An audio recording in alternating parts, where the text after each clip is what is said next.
Hello बच्चों, कैसे आप? एक बार फिर से आप सभी का बहुत बहुत स्वागत है आपके अपने YouTube channel M Khalid classes में। मैं मोहम्मद खालिद। हम लोग पढ़ रहे हैं आजकल कक्षा 8 की गणित, और उसमें हम लोगों ने अभी पिछले वीडियो में हम लोगों ने एक्सरसाइज 7A पढ़ी थी। इसमें के 3 प्रश्नों को हमने हल किया था। आज हम लोग शुरुआत करेंगे चौथे प्रश्न से। ठीक है, ये जो प्रश्न नंबर 3 था, यह सारणी विधि से प्रश्न को हल करना था, अर्थात युगपत समीकरणों को हल करना था। ठीक है, और आज हम लोग युगपत समीकरणों को हल करना प्रतिस्थापन विधि द्वारा समझेंगे। ये प्रतिस्थापन विधि क्या होती है, इसको हम लोग आइए समझते हैं। देखिए, जो प्रतिस्थापन विधि होती है, इसमें एक समीकरण में x का मान y के पदों में या तो y का मान x के पदों में निकाला जाता है, और उसके बाद उस मान को दूसरे समीकरण में रखा जाता है। ठीक है, कैसे होगा आइए देखते हैं हम लोग। देखिए, यहाँ पे हमने लिखा, जैसे पहला प्रश्न ये दिया हुआ है कि प्रतिस्थापन विधि से आप इन समीकरणों को हल कीजिए। तो ये जो पहला प्रश्न दिया हुआ है, इसको नोट कर लेते हैं। x - y = 4, इसको हमने माना समीकरण फर्स्ट। और दूसरी दिया हुआ है 3 - 2x = 27, इसको हमने मान लिया समीकरण सेकेंड। ठीक है, ये जो समीकरण फर्स्ट और समीकरण सेकेंड दी हुई है, तो इनको हमें हल करके x और y के मान निकालने हैं। ठीक है, तो बहुत ध्यान से बहुत अच्छे से समझिएगा, बहुत आसान है, कोई मुश्किल नहीं है, बहुत अच्छे से समझिएगा। देखिए, हमने क्या किया, जो इसमें से आसान समीकरण आपको दिख रही हो वो समीकरण आप सेलेक्ट कर लीजिए, और उससे या तो x का मान या तो y का मान निकालिए। देखिए कैसे, हमने लिखा x - y = 4, ये समीकरण फर्स्ट है। अच्छा, यहाँ से y को उधर शिफ्ट कर दो, उधर पक्षांतर कर दीजिए, तो x बराबर हो गया 4 + y। इसको आप मान लीजिए समीकरण थर्ड। ठीक है, इसको आप अगला नंबर दे दीजिए, समीकरण थर्ड। अच्छा, अब क्या करें, x का मान उठा करके समीकरण सेकंड में रख दीजिए। क्या लिखेंगे, x का मान समीकरण सेकंड में रखने पर, तो ये जो समीकरण सेकंड है, ये दूसरी वाली, ये वाली, इसमें आप x की जगह पर आप ये 4 + y रख दीजिए। तो देखिए 3 लिखा है, x की जगह पर आप क्या रख देंगे, 4 + y। ठीक है, जब ये रख देंगे, बाकी सब ऐसा ही लिखा रहने दो, प्लस का 2y = 27। अब इसको आप धीरे धीरे सॉल्व कर दीजिए। देखिए, 3 से ब्रैकेट खोलिए, 3 से ब्रैकेट खोलेंगे, 3 और 4 की गुणा हो जाएगी, 3 × 12 हो जाएगा, और प्लस का चिन्ह लगेगा, 3 और y की गुणा 3y हो जाएगी। इसी प्रकार से यहाँ पर प्लस का 2y आएगा, बराबर यहाँ पे 27 आ जाएगा। अब देखिए, यहाँ पे 12 ऐसे ही लिखा रहने दीजिए, 3y 2y जुड़ गए, 3 और 2 5y हो गया, 5y = 27। इस 12 को उधर ले जाइए, तो 5y बराबर आ जाएगा 27 - 12। फिर देखिए, 5y = 27 में से 12 को घटा दीजिए, 27 में से 12 गए, कितने बचे, 15। ठीक है, फिर ये 5 कहाँ जाएगा, 5 इसके बटे में जाएगा। इस तरह से हम लोगों ने हल करना खूब सीखा है, कई बार पढ़ चुके हैं इसको। ये 5 बटे में जाएगा, 5 से 15 को काट दीजिए, 5 × 5, 5 × 3 = 15, तो ये आ जाएगा y = 3। चलिए यहाँ पे लिखे दे रहे हैं y = 3। अच्छा, तो एक मान निकल आया, y का मान निकला 3। अब जब एक मान निकल आए, तो उस मान को उठा करके आप समीकरण थर्ड में रख दीजिए। इसमें हम लिख देंगे, यहाँ पे क्या लिख सकते हैं, y का मान समीकरण थर्ड में रखने पर, तो y का मान समीकरण थर्ड में आप रख देंगे, तो ये समीकरण थर्ड क्या है, x = 4 + y, x बराबर है 4 + y, तो y की जगह पर आप कितना लिख देंगे, y की जगह पर 3 लिख देंगे, तो हो जाएगा 4 × 3 = 7, तो x = 7 आया। तो हमारा उत्तर आया x = 7 और y = 3। तो ये हमारा उत्तर हो गया 7 और 3। ठीक है, अच्छा, अब देखिए, एक चीज़ और आपको बताएं कि हमारा उत्तर सही है कि नहीं सही है, इस बात की भी जांच की जा सकती है। वो कैसे करेंगे, देखिए समझ लीजिए, उत्तर की जांच। आप इन मानों को किसी भी एक समीकरण में रख दीजिए। जैसे कि मान लेते हैं, पहली समीकरण में रख देते हैं, x - y = 4, ये पहली समीकरण दी हुई है। देखिए, x - y = 4, यहाँ पर x की जगह पर हमने लिख दिया 7, y की जगह पर लिख दिया 3 = 4। 7 में से 3 गए, बचे 4, 4 = 4। बराबर बराबर जब आ जाए, तो हम कहेंगे हमारे उत्तर नहीं है, अतः उत्तर सही है।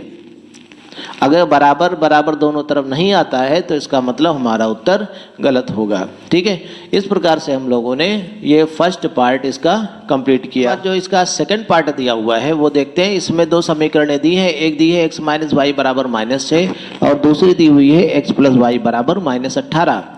तो इनको हल करने के लिए क्या करते हैं, सबसे पहले एक को उधर पक्षांतर कर देते हैं। इसको हमने मान लिया समीकरण फर्स्ट है, इसको हमने मान लिया समीकरण सेकंड है।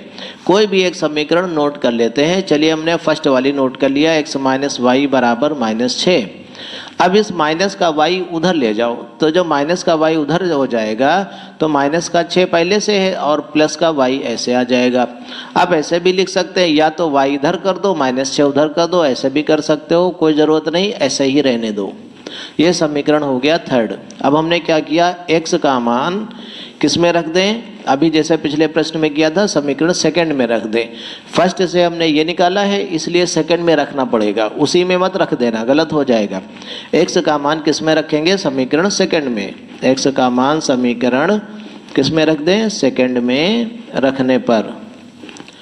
तो अगर जो सेकंड में मान रख देंगे तो देखिए कितना आ जाएगा, x की जगह पर हम कितना लिख देंगे, -6 प्लस वाई, -6 प्लस वाई ऐसे लिख दिया, और प्लस का y पहले से लिखा था बराबर माइनस का 18। माइनस का 6 प्लस का y ब्रैकेट खोल दीजिए, प्लस का y बराबर -18। बहुत धीरे धीरे आराम से इसको हल कर लीजिए। माइनस का 6 y और y जुड़ गया, ये हो गया 2y बराबर माइनस का 18। तो माइनस का 6 इधर चला गया, 2y बराबर माइनस का 18 पहले से था, माइनस का 6 इधर चला गया तो प्लस का 6 हो गया। ठीक है, तो 2y बराबर आ गया माइनस का 18 प्लस का 6 मिलकर के हो गया माइनस का 12। अब ये 2 कहाँ जाएगा, बटे के नीचे जाएगा। चलिए इधर हल किए दे रहे हैं, तो 2 बटे में चला जाएगा, y बराबर आ जाएगा माइनस का 12 बटे 2। तो 2 1 कम 2, 2 6 12 कट गया, y बराबर आ गया माइनस का 6। इस तरह से हमारा उत्तर हल हो गया, ये समीकरण हल हो गया, हमारा उत्तर निकल आया। क्या लिखेंगे, x बराबर, अच्छा नहीं, अभी x का मान बाकी है। अब हम क्या करेंगे, y का मान किस में रख देंगे, y का मान समीकरण थर्ड में रखने पर, y का मान समीकरण थर्ड में रखने पर। तो समीकरण थर्ड क्या है, x बराबर -6 प्लस वाई, क्या है देखो, x बराबर -6 प्लस वाई। y की जगह पर हम क्या लिख देंगे, देखिएगा -6, y की जगह पर लिख देंगे माइनस का 6। अब देखिए अच्छे से, माइनस का 6 प्लस माइनस ब्रैकेट खोलेंगे, प्लस माइनस की गुणा हो गई -6, तो -6 मिलकर के हो गया माइनस के 12। ठीक है, तो x का भी मान निकल आया, y का भी मान निकल आया। हम लिखेंगे x बराबर -12 और y बराबर माइनस का 6, ये हमारा उत्तर हो गया। ठीक है, देखिए इस उत्तर की जांच भी की जा सकती है, जैसे हमने पिछले प्रश्न में जांच की थी वैसे इसकी भी की जा सकती है। आप लोग चाहें तो जांच करके देख सकते हैं।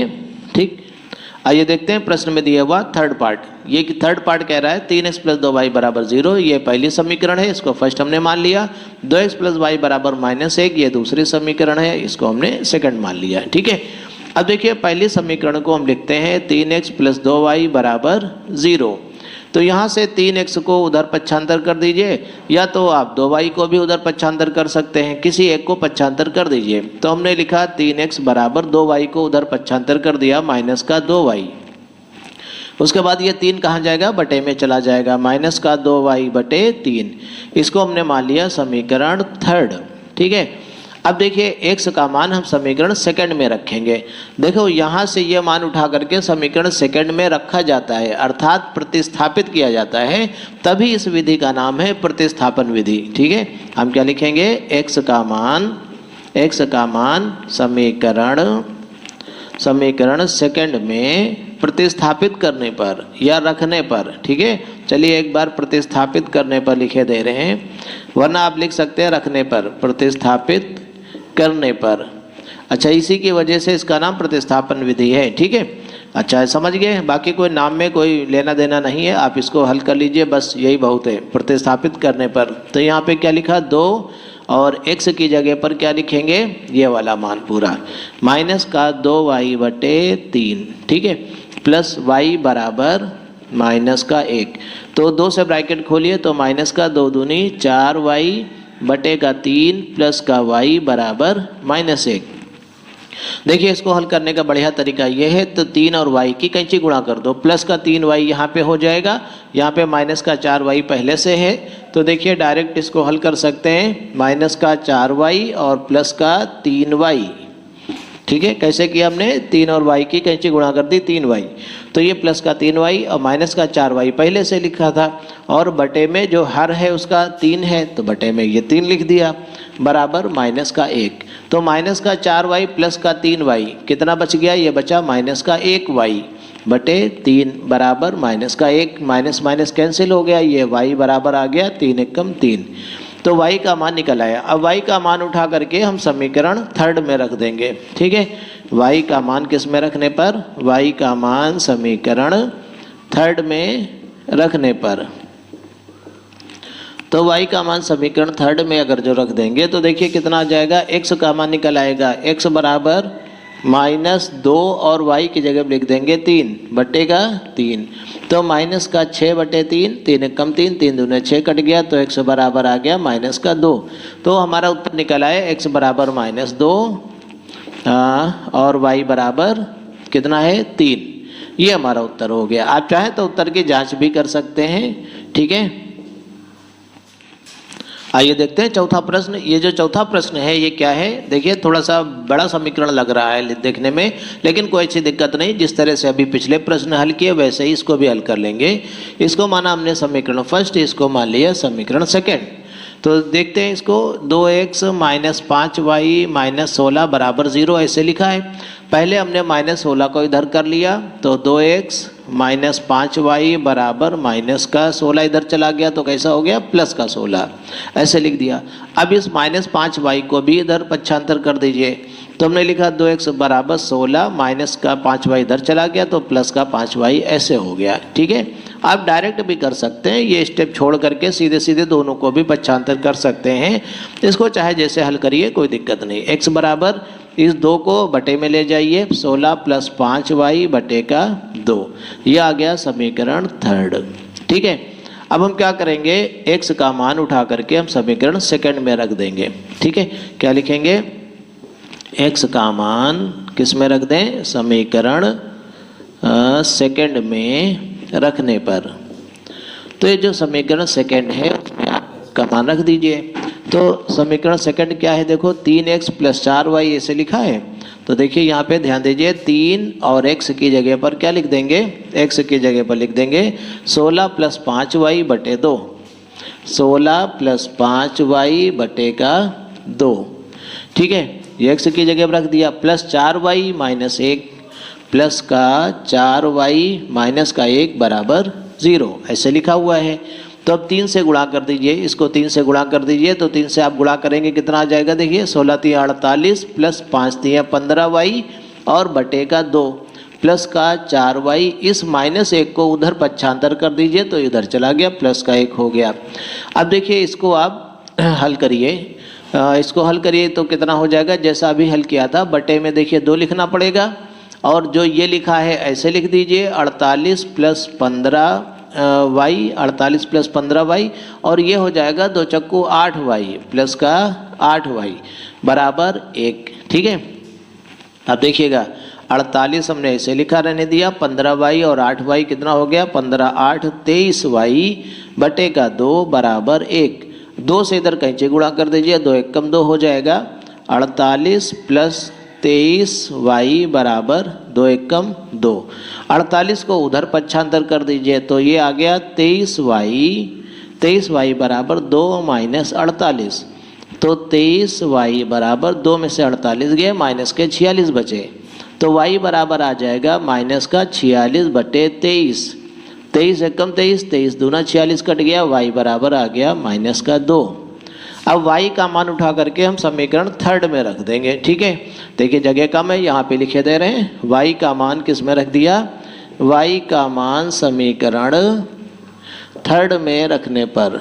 ठीक है, किस में, थर्ड में रखने पर, तो y का मान समीकरण थर्ड में रख दीजिए। समीकरण थर्ड क्या है, ये वाली, x बराबर देखिए, x बराबर क्या लिखा है, 16 फिर प्लस 5y लिखा है, प्लस का 5 और y की जगह क्या लिख देंगे, माइनस का 2, y की जगह पर माइनस का 2 और बटे में कितना है 2, बटे में 2 है, ये लिख दिया हमने। ठीक है, तो 16 5 दूनी 10 माइनस के 10 बटे 2।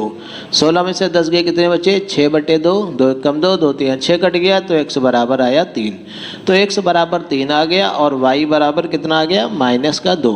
यही हमारा उत्तर है। इस प्रकार से हम लोगों ने प्रश्न नंबर 4 के सभी खंडों को हल कर लिया है अच्छे से और प्रतिस्थापन विधि को बहुत अच्छे से समझ लिया है। ठीक है, इसके बाद हम लोग अगले वीडियो में विलोपन विधि को पढ़ेंगे, वो भी बहुत अच्छी विधि है।